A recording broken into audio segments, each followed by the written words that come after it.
دنیا میں 5 لوگ بڑے ہی مقدر والے لوگ ہوتے ہیں، 5 لوگ بڑے ہی نصیبوں والے لوگ ہوتے ہیں۔ ایک تو وہ لوگ جن کے ساتھ ماں کی دعائیں ہوتی ہیں، ماں کے ہاتھ چومنے والے لوگ، ماں کے قدم چومنے والے لوگ، ماں کی پیشانی چومنے والے لوگ، ماں کی خدمت کرنے والے لوگ، یہ لوگ بھی بڑے ہی مقدر والے لوگ ہوتے ہیں۔ مجھے ایک غیر مسلم عورت کا واقعہ یاد آ گیا۔ ایک غیر مسلم عورت اپنے 14 سالہ بچے کو لے کر فرانس کے ایک اسلامک سینٹر میں آئی تاکہ میرا بیٹا مسلمان بن جائے۔ اپنے 14 سالہ بچے کو لے کر، خود غیر مسلم ہے، خود مسلمان نہیں ہے، اپنے 14 سالہ بچے کو لے کر فرانس کے ایک اسلامک سینٹر میں آئی تاکہ میرا بیٹا مسلمان بن جائے۔ خود اسلامک سینٹر کے باہر کھڑی ہو گئی۔ اس نے اپنے بیٹے کو اندر بھیجا۔ بیٹا آفس میں آیا، اس نے ناظم صاحب سے ملاقات کی، کہا کہ میں مسلمان بننا چاہتا ہوں، میری ماں کی خواہش ہے، میری ماں کی تمنا ہے کہ میں مسلمان بن جاؤں، لہٰذا میں کلمہ پڑھنا چاہتا ہوں۔ ناظم صاحب نے کہا کہ واقعی تم اسلام قبول کرنا چاہتا ہے؟ اس نے کہا بالکل کرنا چاہتا ہوں، اس بارے میں نے غور تو نہیں کیا، میں نے اسلام کی تاریخ نہیں پڑھی کہ اسلام کیا ہے، لیکن میں مسلمان بننا چاہتا ہوں، اور میں یہ بھی نہیں جانتا کہ آخر میری ماں کیوں مجھے مجبور کر رہی ہے کہ میں مسلمان بن جاؤں، مجھے بار بار مسلمان بنانے پہ کیوں مجبور کر رہی ہے، بار بار کیوں اصرار کر رہی ہے، میں یہ بھی نہیں جانتا۔ ناظم صاحب نے کہا اچھا یہ بتا کہ تیری ماں مسلم ہے؟ کہا بالکل نہیں، میری ماں غیر مسلم ہے۔ یہ سن کر ناظم صاحب چونک اٹھے، حیرت میں پڑ گئے، یہ کیسے ہو سکتا ہے؟ تیری ماں غیر مسلم ہے، ایک غیر مسلم ماں کیسے یہ کر سکتی ہے کہ اپنے بیٹے کو مسلمان بنا دے؟ ہر ماں کی یہ خواہش ہوتی ہے، تمنا ہوتی ہے، خواب ہوتا ہے، ہر ماں دعائیں مانگتی ہے کہ میرا یہ جو بیٹا ہے یہ میرے ہی دھرم پہ چلے، میرا بیٹا میرے ہی دین پہ چلے، اپنے آباء و اجداد کے دین پہ چلے۔ آج کل کی مائیں تو اپنے بیٹے کا عقیدہ چینج نہیں کرنا چاہتی، اپنے بیٹے کا عقیدہ تبدیل نہیں کرانا چاہتی۔ یہاں مذہب کی بات ہو رہی ہے کہ ایک غیر مسلم ماں خود آئی ہے بیٹے کو لے کر کہ میرا بیٹا کلمہ پڑھ کے مسلمان بن جائے۔ ناظم صاحب نے پوچھا تیری ماں کہاں ہے؟ کہا وہ اسلامک سینٹر کے باہر کھڑی۔ کہا جاؤ ماں کو لے کر آؤ۔ وہ نوجوان گیا، ماں کو لے کر آیا، ماں اندر آ کے بیٹھ گئی۔ ناظم نے پوچھا کہ ماں تو غیر مسلم ہے اور تو یہ کیسے چاہ سکتی ہے کہ تیرا بیٹا مسلمان بن جائے، اسلام قبول کر لے؟ میں کلمہ پڑھاتا ہوں، اس کو مسلمان بناتا ہوں، مدینے والے کا غلام بناتا ہوں، مجھے اتنا بتا دے کہ آخر کس وجہ سے، کن وجوہات کی بنا پر تو بیٹے کو مسلمان کرانے پہ مجبور ہو گئی۔ اب اس عورت نے وہ وجہ بیان کی۔ اس عورت نے کہا کہ واقعہ کچھ یوں ہے، کہانی کچھ یوں ہے، میرے گھر کے بالکل سامنے ایک مسلمان فیملی کا گھر ہے، مسلمان فیملی کے گھر ہے، ایک عورت کے 2 بیٹے ہیں، ایک بیٹا ڈاکٹر ہے، دوسرا بیٹا انجینئر ہے۔ 2 بیٹے، ایک ڈاکٹر دوسرا انجینئر، وہ دونوں صبح و شام جب وہ گھر سے نکلتے ہیں نا، تب اپنی ماں کے ہاتھوں کو بوسہ دیتے ہیں۔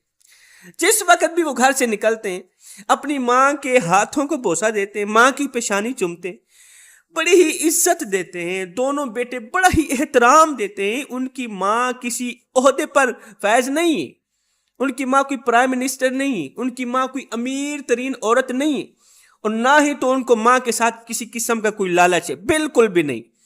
بغیر کسی لالچ کے وہ اپنی ماں کو عزت دیتے ہیں، احترام دیتے ہیں۔ جب بھی وہ گھر سے نکلتے ہیں ماں کے ہاتھ چومتے ہیں، پیشانی چومتے ہیں۔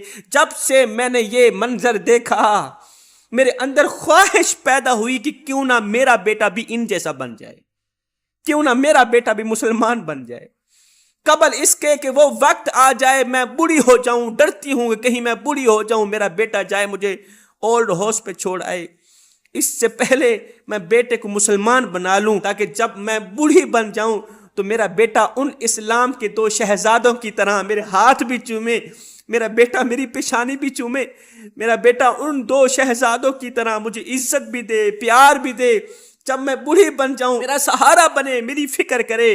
بس اس سوچ کی بنیاد پر میں اپنے بیٹے کو مسلمان کرانے پہ مجبور ہوں۔ یہی وجہ ہے مسلمان بنانے۔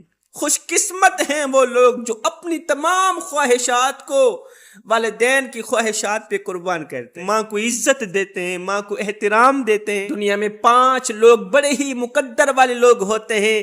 ایک تو وہ لوگ جن کے ساتھ ماں کی دعائیں ہوتی ہیں، دوسرے وہ لوگ جو نماز پنجگانہ باجماعت ادا کرتے ہیں، اللہ اکبر، جن کو نماز کے ساتھ عشق ہو جاتا ہے، محبت ہو جاتی ہے، اب وہ نماز کے بغیر زندہ نہیں رہ سکتے، نماز کے بغیر ان کو سکون نہیں ملتا، چین نہیں ملتا، قرار نہیں ملتا، نماز سے کچھ اس طرح دل لگا بیٹھتے ہیں۔ ایک عالم صاحب کا واقعہ یاد آ گیا۔ ایک عالم صاحب تھے جنہوں نے اپنی ساری زندگی اللہ کے حضور جھکنے میں گزار دی، سجدے میں گزار دی، نماز میں گزار دی۔ نماز کے بغیر اس کا جی نہیں لگتا تھا، نماز کے بغیر اس کو سکون نہیں ملتا تھا، قرار نہیں ملتا تھا۔ نماز کے ساتھ تو اس نے عشق لگا رکھا تھا، یاری لگا رکھی تھی۔ اس عالم صاحب کا انتقال ہو گیا، نمازی عالم صاحب کا انتقال ہو گیا۔ 25 سال بعد سیلاب آیا، سیلاب نے قبرستان کو متاثر کر دیا، قبرستان سیلاب کی لپیٹ میں آ گیا، گرفت میں آ گیا، پانی قبرستان کو بہا کر لے گیا، قبروں کی مٹی کو بہا کر لے گیا۔ جب پانی سوکھا تو لوگوں نے وہاں پر ایک لاش دیکھی، لاش کے اوپر جب مٹی ہٹائی نا تو دیکھ کر حیران رہ گئے، یہ تو وہی عالم صاحب ہیں جو 25 سال پہلے فوت ہوئے۔ دیکھنے والے بزرگ حضرات کہنے لگے، او نادانو، یہ تو وہی امام صاحب ہیں جو 25 سال پہلے ہمیں نماز پڑھایا کرتے تھے۔ ہائے، 25 سال گزر گئے قبر کے اندر، امام صاحب کا کفن بھی میلا نہیں ہوا، جسم سے خوشبو کے حلے آ رہے تھے، چہرہ ایسے چمک رہا تھا جیسے 14ویں رات کا چاند چمکتا ہے۔ لوگوں کو ایسے لگتا تھا، دیکھنے والوں کو ایسے لگتا تھا کہ جیسے عالم دین صاحب سو رہے ہیں، موئے ہوئے نہیں ہیں، سوئے ہوئے ہیں۔ نماز انسان کو وہ مقام دیتی ہے جو ولیوں کو ملتا ہے، جو اللہ کے محبوب بندوں کو ملتا ہے۔ نماز انسان کو تو وہ مرتبہ دیتی ہے۔ فرمایا 5 لوگ بڑے ہی مقدر والے لوگ ہوتے ہیں۔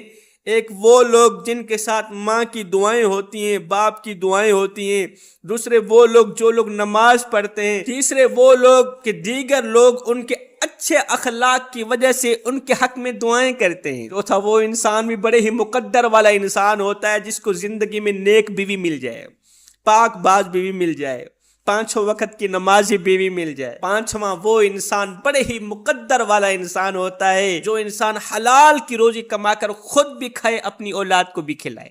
تو جوانو، یہ 5 عادتیں اپنے اندر ڈال لینا، یہ 5 چیزیں اپنے اندر ڈال لینا، انشاءاللہ تم دنیا میں بھی کامیاب ہو جاؤ گے، تم آخرت میں بھی کامیاب ہو جاؤ گے۔ میں دعا کرتا ہوں مالک ہمیں اچھی نصیحتوں پر عمل کرنے کی توفیق عطا فرما، آمین ثم آمین، وما علینا الا البلاغ المبین۔